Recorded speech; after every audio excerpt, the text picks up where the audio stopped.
Okay, how I work this one, I did the following. I first off have to take this top equation right here, and I have this lady here that's like an X. It's like, it'd be my, let's say it's my X, it's not, but it'd be like my X is moving out of the apartment and she's taking the dog with her, going, and the dog's waving bye-bye.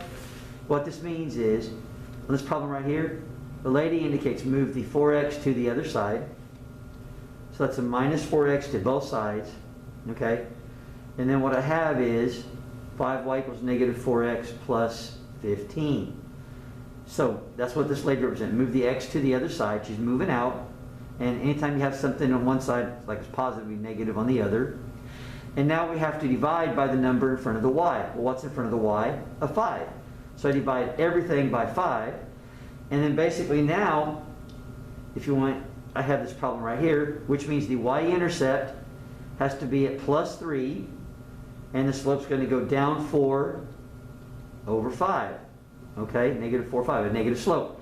So what I do is I went to my graph and I put a dot at plus 3 on all of these. And I can tell right here that the answer is not B because no lines are going through plus 3.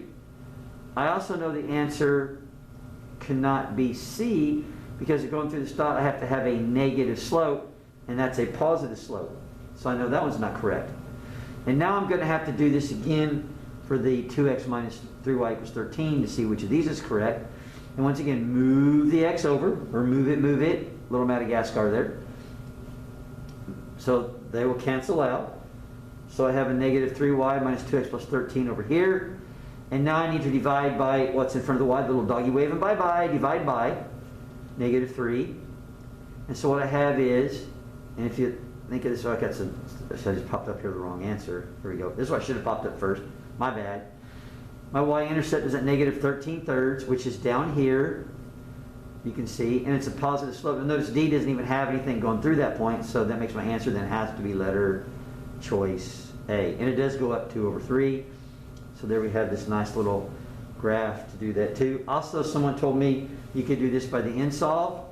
If you type this in the InSolve on those TI Inspires and see what the point is at intersection, because each point of intersection is at a different place. So and that could help you find your answer also.